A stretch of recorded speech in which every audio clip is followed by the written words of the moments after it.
के साथियों का बहुत बहुत धन्यवाद कि आज के प्रेस आमंत्रण पर आप सब पहुंचे हैं और आज हमारे बीच प्रेस कॉन्फ्रेंस में छात्र अधिकारों की लड़ाई लड़ने वाले, झारखंडी हक अधिकार की लगातार लड़ाई लड़ने वाले देवेंद्र नाथ महतो जी हैं, जो दिल्ली से आज ही लौटे हैं अपना इलाज करा करके। आप लोगों को मालूम होगा कि सहायक पुलिसकर्मियों के आंदोलन में इन पर लाठीचार्ज की गई थी।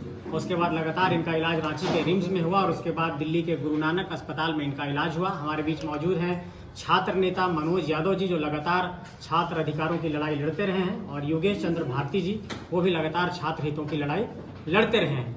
आज के प्रेस कॉन्फ्रेंस का मुख्य मकसद ये है कि झारखंड में मानसून का सत्र समाप्त हो गया है और आप सब जानते हैं कि लगातार झारखंड में हम लोग नीतिगत मसलों पर लड़ाई लड़ रहे थे और ये बहुत दुर्भाग्य का विषय है कि मानसून के सत्र के बाद अब सरकार का कोई सत्र नहीं है। मतलब कि अब नीतिगत मसलों पर कोई भी सदन के अंदर बहस नहीं हो पाएगी और समाधान का रास्ता नहीं निकल पाएगा। जिस तरीके से अनुबंध कर्मियों ने अस्थायीकरण की मांग की थी, जिस तरीके से झारखंड में सहायक पुलिसकर्मियों ने आरक्षी संवर्ग में अपना नियोजन की मांग की थी, झारखंड में खतियान आधारित स्थानीय नीति, नियुक्ति नीति, तमाम नियुक्तियों के कैलेंडर को समय पर पूरा करना और झारखंड में विस्थापन आयोग का गठन करना, इन तमाम पहलुओं पर, जिन पहलुओं पर लेकर के लगातार हम लोग लड़ाई लड़ रहे थे, वो सारे सपने अधूरे के अधूरे रह गए हैं। हम लोग इस बात की भी निंदा करते हैं कि हमारे नेता देवेंद्र नाथ महतो जी पर लाठीचार्ज की गई और उसके बाद उन पर केस मुकदमा दर्ज किया गया। हमारे साथी संतोष महतो पर लाठीचार्ज हुई, उनके ऊपर भी केस मुकदमा दर्ज हुआ। मैं चाहूंगा कि हमारे नेता देवेंद्र नाथ महतो जी इस विषय पर अपनी राय रखेंगे कि लाठीचार्ज के बाद इलाज के क्रम में उन्हें किन किन परेशानियों का सामना करना पड़ा है और अब वो झारखंड लौटे हैं तो सरकार से क्या कुछ कहना चाहते हैं। कहना चाह रहे हैं कि अब हम लोग जो है कि सबको आह्वान भी कर रहे हैं और अपने पार्टी के वैसे साथी जो अपना विधानसभा क्षेत्र में दावा रखते हैं वो पद यात्रा के माध्यम से डोर टू डोर जाए और बूथ स्तर पे कमेटी बनाए से बात कर ली और इसको लेकर के हम लोग खुद जो है कि अरे पूरा संगठन सर्वसम्मति से झारखंड मांगे जयराम युवा सर्वसम्मति, तो हम यही हम कहेंगे कि इसका शुरुआत हम लोग बहुत जल्द आज घोषणा करते हैं कि हम पद यात्रा शुरू करना जा रहे हैं और इसका शुरुआत अपना जन्मभूमि, अपना कर्म भूमि सिल्ली से हम करेंगे शुरुआत कि डोर टू डोर जाएंगे, प्रत्येक द्वार जाएंगे और प्रत्येक बूथ में 100 वो करेंगे सीधा कमेटी रिपोर्ट देगी, 2-3 लोगों का नाम आएगा, फिर नाम फाइनल होगा तो भी कैसे पता चलेगा? अरे वो प्रत्याशी का नाम घोषणा का बात कर रहे हैं, हम बात करें संगठन मजबूत करने का। समय 2 महीना है और इसका सब कुछ तैयारी करें और हम अपना जन्मभूमि कर्म भूमि दिल्ली में आज घोषणा करते हैं कि बहुत जल्द हम पद यात्रा शुरू करेंगे और द्वार द्वार जाएंगे और द्वार जाकर के चुनाव लड़ने जा रहे हैं। क्या आप दिल्ली से विधानसभा चुनाव लड़ने जा रहे हैं? देखिए, सिल्ली मेरा जन्मभूमि रहा है, सिल्ली मेरा कर्मभूमि रहा है, सिल्ली में मेरा पिछले 2 सालों से 4 कार्यालय चल रहा है। संगठन का सर्वसम्मति से निर्णय होगा तो बेशक हम शुरू से हम काम कर रहे हैं। वहाँ हाथी का मामला हो, बिजली संकट का समस्या हो, हर लड़ाई को हम लड़े। यात्रा के बाद अगर आपको टिकट नहीं मिला तो पर सिल्ली में तो जयराम ने यही बात हम लोग को यही सवाल क्यों आ रहा है बार-बार? अच्छा ठीक है, ऑलरेडी उसका एक पार्टी रजिस्टर्ड निर्वाचन आयोग से है। अगर उस पार्टी को विलय करके आते हैं तो फिर हम लोग विचार करेंगे, क्यों नहीं कर सकते हैं? ये जयराम महतो का निर्णय है कि ये देवेंद्र नाथ महतो? ये पार्टी का हम लोग सबको सर्वसम्मति से हम लोग निर्णय ले रहे हैं। चलिए हम लोग कंक्लूड करते हैं। आज के प्रेस कॉन्फ्रेंस का मुख्य मकसद यही था कि सरकार का अंतिम सत्र, मानसून सत्र खत्म हो गया और जिन नीतिगत मसलों पर हम लोग समाधान का रास्ता सरकार से चाहते थे, उन नीतिगत मसलों पर समाधान का कोई भी रास्ता नहीं निकल पाया है। इसलिए हम तमाम साथी झारखंड में पुनः जिस तरीके से झारखंडियत की आवाज को, स्थानीयता की आवाज को, यहाँ की नियुक्तियों की आवाज को, विस्थापन की आवाज को, पुनर्वास की आवाज को सड़कों पर बुलंद कर रहे थे, उसी हौसले के साथ फिर से पुनः हम लोग सरकार के इन तमाम नीतियों के खिलाफ और जो सरकार कामकाज नहीं कर पाई है उस पर मुखरता के साथ जनता के बीच जाएंगे और 2024 के विधानसभा चुनाव में मजबूती से अपनी भागीदारी पेश करेंगे। आप भी कंक्लूड करेंगे मनोज जी? आपको भी कंक्लूड करना है, वो भी कंक्लूड किए, वो भी किए, आपका कंक्लूडिंग बाकी है। देखिए, मेरा कंक्लूडिंग यही सीधा बात जब बोल दिए कि पार्टी को मजबूत करना है और हमारा सब लोगों से आग्रह होगा और केंद्रीय सदस्य जो कोर कमेटी है, केंद्रीय अध्यक्ष है, जितने भी सारे लोग, अध्यक्ष उपाध्यक्ष, आप जो जाने माने चेहरा, आप जो सारे लोग हैं, हम सीधा कहेंगे काना फुसकी में नहीं जाइए, काना फुसकी में नहीं जाइए। जो जिस क्षेत्र का प्रबल उम्मीदवार है सर्वे करके जो मजबूत है तो उसको वहां देने का काम करिए। तो अगर यदि ऐसा नहीं करिएगा तो पुनः सरकार बनाने में कष्ट होगा। इसलिए हमारा कहवा यही कंक्लूजन होगा कि सारे लोग जितने भी 81 विधानसभा में जहां भी लड़ना चाहेंगे वहां पर जो मजबूत है तमाम साथियों से आग्रह करेंगे आपस में नहीं लड़े। हमको इंडिया और एनडीए से लड़ना है, हमको जेबी केसेस में नहीं लड़ना है। हम लोग एकजुट होकर के सिर्फ साथियों से ही आपके केंद्रीय अध्यक्ष से भी है न, सारे लोगों से मैंने बोला। इसमें देखिए जब आप प्रजातंत्र की बात करते हैं तो यहाँ पर समानता की बात करते हैं। यहाँ पर जो है जितना वैल्यू हमारे केंद्रीय अध्यक्ष जी का रहेगा, नीचे के तमाम हमारे जो है, अगर यदि हमारा नीचे का साथी मेरे साथ नहीं है तब तक हम ऊपर में राजा कैसे बनेंगे। इसलिए हम उन लोगों का भी सम्मान करेंगे और सारे लोग मिल करके जो मजबूत जहां से विधानसभा में है उसको हम लोग खड़ा करने की कोशिश करेंगे। आपस में नहीं लड़ेंगे बल्कि हमको इंडिया और एनडीए से लड़ना है, जेबी केसेस का सरकार बनाना है। अध्यक्ष जयराम हो तो उनका नाम है, उसके बाद जो 24 लोग हैं वैसे लोग हैं जो सिर्फ स्टेज पे जाके बैठते हैं, फोटो खींचने का काम करते हैं। लेकिन 8 में 7 प्रत्याशी का नाम नहीं, 8 में 7 प्रत्याशी का नाम नहीं। आप तीनों लोग प्रखर रूप से बोलते हैं। क्या जयराम महतो को आप लोगों से डर लगता है कि आप उनसे आगे निकल जाइएगा, इस कारण से आप लोग का नाम नहीं दिया गया? मनोज भैया देखिए तीनों लोग बोलिए, जवाब दीजिए, जवाब चाहिए सर। अरे सबके सवाल के जवाब देंगे, आप लोग आग बका रहे हैं। इधर सुनिए, देख खाटा खाटी बोल रहे हैं आप लोग जो है सो हमको बढ़िया से जानते हैं। हम आज से जेबी, अरे जिस समय बता रहे हैं जेबी केसेस पैदा भी नहीं हुआ था। आपको मैं जो बोलूंगा वो खाटा खाटी बोलूंगा। हो सकता है कि उसमें मैट्रिक इंटर में भी हमारे केंद्रीय अध्यक्ष पढ़ते होंगे। 2008 में मैं पहली बार की जेल गया था, मालूम होगा। 2016 में मैं जेल गया था, आप लोगों को मालूम होगा। 2018 में मैं जेल गया था। 2019 में तीर्थनाथ आकाश जी साथ में हमारे जेल में थे, पूछ लीजिए इनको। गलत सलत नहीं बोल रहे हैं। और यहाँ पर जो आप लोग जो हम लोग बात कर रहे हैं कि झारखंड के मुद्दों का, अभी 10 साल से सीजीएल नहीं हुआ, सरकार इस पर कोई बात नहीं करी।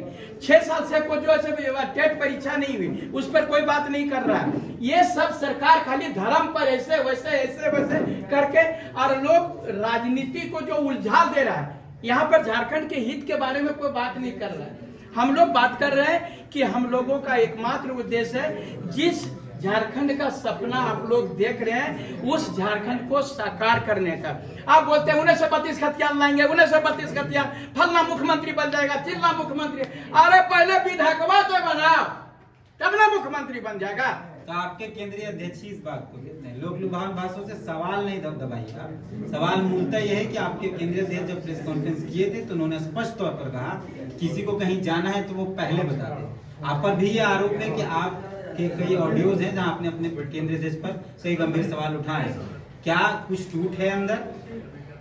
अभी तक तो कोई टूट नहीं है। और आप जो बोल रहे हैं कहीं जाना चाहते हैं, अगर यदि उनको कहीं भेजना है तो भेज दीजिए, कोनो गाड़ी में चढ़ा दीजिए। अभी तक नहीं तो क्या आगे संभावना है? आपने कहा अभी तक टूट नहीं है तो क्या आगे संभावना है? देखिए आप जो बोल रहे हैं कि आप जो अभी एक न बात बताएंगे, भविष्य किसने देखा है? आप बता सकते हैं कि भविष्य को कौन कल हम जिंदा रहेंगे? संगठन में सब कुछ ठीक चल रहा है अभी तक तो बहुत बढ़िया से। अभी उपाध्यक्ष महोदय 8 दिन तक एडमिट रहे, अध्यक्ष महोदय नहीं मिले हैं, ये चीज जो है, लेकिन मंत्री इरफान अंसारी की मां का इंतकाल हुआ। वो एकदम एक दिन पहले उनकी तबीयत खराब थी, पेट खराब था, पानी चढ़ रहा था, उसके बावजूद भी देवघर चले गए उनकी मां के उसमें।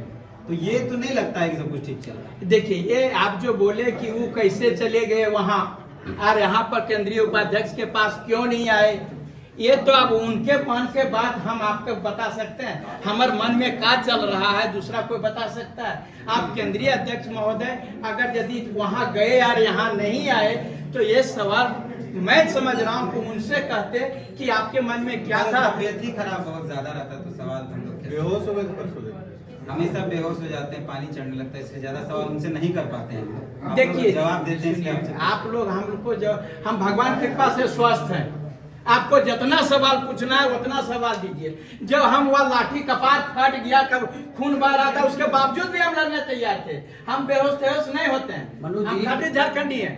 हम वो बेहद शेष नहीं होते प्रवक्ता हैं। हैं मनोज जी, आपकी पार्टी के प्रवक्ता हैं, उन्होंने कहा कि जो लोग सोशल मीडिया के जरिए गुमराह कर रहे हैं सब रडार पे हैं, पहले भी कार्रवाई हुई है और अभी जो लोग गुमराह कर रहे हैं वो भी हमारी नजर में, उन पर आगे भी कार्रवाई होगी। तो क्या उनका इशारा आप लोग की तरफ था? सुनिए, आप लोग बढ़िया से जान लीजिए, और नहीं जान रहे हैं तो स्पष्ट बता देता है, मनोज यादव कोनो वह बरसाती मेढक नहीं जो टरटराने लगता है। हम इसके पहले आपको बता रहा हूँ, मैं इसके पहले भी विधानसभा चुनाव लड़ चुका हूँ, सबको जानते हैं, और वो भी रिकॉग्नाइज पार्टी से। उसके बाद में भी मैं निर्दलीय से भी चुनाव लड़ा और अपनी उपस्थिति को दर्ज करा। लोग भी पब्लिक के सहयोग से चल रहे हैं, हम बात लोग भी राइट करने पे से पहले लड़ाई ये कर बात रहे हैं। समझ में आनी चाहिए। लेकिन संगठन में कोई हम लोग को भी आश्वासन दिए थे। पब्लिक के सहयोग से गाड़ियों का काफिला लेके क्यों चल रहे हैं? जब चंदा के पैसे से काफिला लेके चल रहा है और अपने ही साथी को सपोर्ट नहीं करना तो 1.5 लाख का आईफोन आपके केंद्रीय अध्यक्ष के पास पब्लिक के सहयोग से आ आप भी सकता है। आसमान में उड़ रहे हैं, वो भी आसमान में उड़ रहे हैं। बिना नंबर प्लेट के स्कॉर्पियो में जब चंदे के पैसे से आ रहे अरे हैं। बाबा, हम अब ये टूटल स्कूटी में चलते अरे हैं, आपसे आपसे नहीं पूछ आपको रहे हैं। विश्वास नहीं होता है तो आप देवेंद्र जी नहीं सवाल समझा। आप देवेंद्र जी बाहर से- मेरा खड़ा ये है। सवाल देवेंद्र मनोज जी से। भैया, नाटकीय भाषा में हर सवाल को समाप्त मत करने दीजिए, उनसे पूछा हाँ। आपसे भी है। आपके केंद्रीय अध्यक्ष के पास 1.5 लाख रुपए का आईफोन है। क्रोनिक कैपिटलिज्म के खिलाफ बात उगलने वाले पूंजीवाद के पोषक बन रहे हैं, इस पर क्या कहेंगे? और अंगद वाले पर बस यही कि माफी मांग लेते हैं। जी अभी तो तत्काल हम उस परिवार को हम लोग सहयोग नहीं कर पाए हैं, इसके लिए हम माफी मांगते हैं, जरूर सार्वजनिक तौर पे मांगते हैं, क्योंकि माफी से उस परिवार हम खुद घोषणा किए थे, हम सर्वसम्मति से जब निर्णय हुआ था तब सर्वसम्मति से निर्णय होने के बाद हम किए थे, क्योंकि हम उस दिन लीड कर रहे थे, लेकिन नहीं मिला। इसको लेकर के हम संगठन में इस बात को रखेंगे और हम कोशिश करेंगे तत्काल उस परिवार को मिले। और देखिए, पब्लिक के सहयोग की बात है तो पब्लिक अब किस रूप से क्या सहयोग कर रहा है इस पर हम लोग चर्चा विचार करेंगे। लेकिन बात और महत्वपूर्ण सवाल ये है कि 5 साल सरकार फेलियर हुआ और यहाँ पे नियोजन नीति नहीं बना, स्थानीय नीति नहीं बना, यहाँ रोजगार नहीं मिला, बेरोजगार को बेरोजगारी भत्ता नहीं मिला, और साथ ही साथ अगर हम बात करें यहाँ जमीन का मामला, तो जमीन का लूट चरम पर है। यहाँ जमीन का मालिक कोई कर्मचारी अधिकारी सीओ पदाधिकारी नहीं है, यहाँ जमीन का मालिक भूमाफिया है, वो लोग तय करते हैं कौन जमीन किसका है, अच्छा, कौन जमीन का देवेंद्र जी, किसको कब बेचना है। 8,000 पैसे की मुद्दे को आप भटकाइए नहीं। मैं पूछ रहा हूँ कि चौक, आप पैसे की बात कर रही है कि मैं इसमें नहीं सहमत है। चौक की बात हुई थी, वो चौक का क्या होगा? जो का एक कानूनन प्रक्रिया है। वादा क्यों कर देते हैं जब उसको आप लोग गूगल मैप में भी डाल नहीं दिया है? परिवार को उम्मीद जगह है ना, परिवार फोन अरे करता है वो आप लोगों को, फोन नहीं सर्वसम्मति से वो निर्णय हुआ था और चौक फोन भी नहीं उठाया जाता आप लोग की तरफ से। परिवार का स्टेटमेंट है, फोन करने से फोन काट दिया जाता है। कभी कभी एक आध बार ऐसा हुआ होगा तो- हमेशा वो लोग कह रहे हैं। नहीं, ऐसा तो हमको समझ में नहीं आ रहा है। अगर ऐसा है तो ये दुखद है। संजय जी, एक सवाल मेरा आपसे, क्योंकि आप जवाब नहीं दे रहे हैं। कुछ समय पहले आप लोग जो यहाँ पे आके प्रेस कॉन्फ्रेंस किए थे, झारखंड में आके जयराम का अभियान चला है, आप अपने ऑफिस का नंबर डाले थे उसमें, जयराम महतो आके उसको गलत करा रहे थे, तो क्या जयराम महतो को अपने पार्टी के लोगों पर ही भरोसा नहीं है? नहीं, उन्होंने तो कभी इस नंबर को गलत नहीं उनके किया। समर्थकों ने किया, उनके समर्थकों ने उस पर एक नया नंबर जारी किया जाना था। तो आपके नंबर पे भरोसा नहीं किया, तभी तो जारी नहीं, किया वो गया। नंबर आप पर आरोप भी लगा है मेरा- सोशल मीडिया में। जेल कैंप के लोगों ने आरोप लगाया कि अपने मर्जी से कर दिया, केंद्रीय अध्यक्ष से पूछा नहीं, उनसे सहमति से हुई थी, ऐसा कुछ नहीं है। फिर कैसे हो गया? सफाई क्यों देना पड़ रहा है? मेरी बात सुन लीजिए, वो नंबर के पीछे कारण ये था कि उस नंबर से कुछ मेरा बैंकिंग सिस्टम जुड़ा हुआ था। उसके बाद ये तय हुआ कि एक नया नंबर जारी किया जाएगा, फिर नया नंबर जारी करने की प्रक्रिया चल रही है। लेकिन फिलहाल वो अभियान ठप नहीं, अभियान नहीं ठप है, अभियान के अंदर अंदर काम चल रहा है। कई लोग आप कह रहे थे जुड़ने के लिए, कई लोग आपके समर्थक कार्यकर्ता लिख रहे थे कि इससे जल्दी निकलो, नहीं तो आपको इसमें। हम लोग कई ग्रुप में हैं, आप डालते थे इसमें जुड़ने के लिए और दूसरे लोग जाते थे इसमें नहीं, जुड़ने उसके में। पीछे मैं ये समझता हूँ कि हमारे जितने भी साथी हैं वो बहुत लंबे अरसे से पॉलिटिकल एक्टिविज्म में नहीं रहे हैं। वो राजनीतिक तौर पर ऐसा नहीं है कि एक बहुत प्रक्रिया से होकर के आए हैं, छात्र राजनीति से होकर एक अचानक से भीड़ कल को सरकार बना लेते हैं, अगर जिसकी संभावनाएं कम है, तो अगर बना लेते हैं तो कल को यही कहिए कि हम लोग बहुत दिन से सरकार में नहीं उसके कुछ पीछे कर नहीं पा रहे, नियम मैं बता रहा हूँ, तो ऐसी किसी भी संगठन के अंदर फिल्ट्रेशन होता है, कौन अनुभवी साथी हैं, कौन लर्नर हैं, कौन इनिशियल बेसिस पे तो सेंट्रल कोर कमेटी में जो अनुभवी साथी हैं वो है, आप लोग साइड हैं, आप लोग अनुभवी अनुभवी लोग अनुभवी साथी। देखिए दिक्कत जो प्रेस कॉन्फ्रेंस कर रहे हैं, नहीं हो पाएगा, बहुत लंबा हो गया। YouTube ये सबसे महत्वपूर्ण आज हम कहना चाहते हैं प्रेस कॉन्फ्रेंस के माध्यम से, हाँ, कि आज एक प्रेस कॉन्फ्रेंस के माध्यम से हम सबको